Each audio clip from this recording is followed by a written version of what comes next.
This is how you flip hash browns. You divide them into pies. You can see I've added some red jalapeno, tomato, and some red pepper.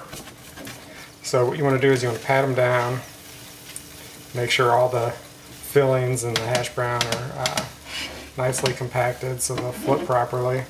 And this is a nylon spatula, and you just shimmy it back and forth to separate them where they've cooked, and you want to make sure they're fully cooked before you go ahead and flip them. So you just separate them,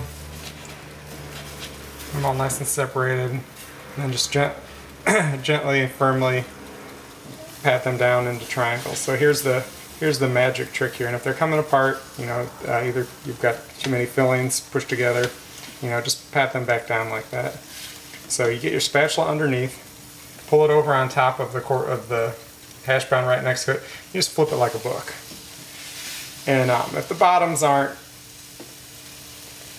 brown, you need to leave it a little bit longer, or turn up your heat. So right here we'll just let these other hash browns cook just a little bit longer before we flip them. And then, you know, once you've got your good piece flipped, you can get them looking nice and pie shaped.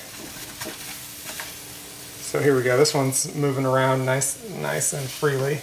So I'm going to do that method again. Remember, you can turn your pan any which way. Get it on top, flip it like a book, smash it down.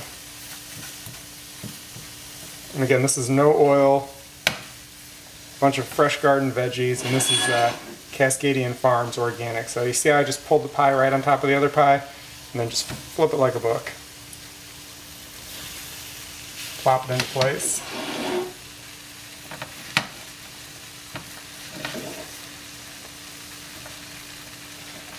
If you're losing pieces again, just firm it up.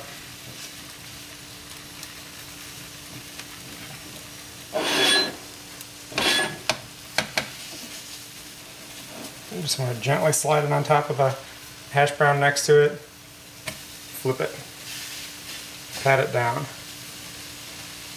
Now the back side cooks a little faster than the front side because the hash browns aren't frozen anymore, and the pan's had ample time to heat up. And again, this is on really super low heat, lowest heat my burner will put out. And you can just leave them on longer, they'll get crispy, but about 10 minutes each side. Take a timer, set it, check on it. See you in a minute. Okay, I've just flipped them, and you can see that everything's nice and browned up. All my current veggies are looking really well cooked. You can see they're all freely floating around in this non-stick pan, and they're ready to serve. Usually just use with a little hot sauce and maybe a little maple syrup. Makes them great.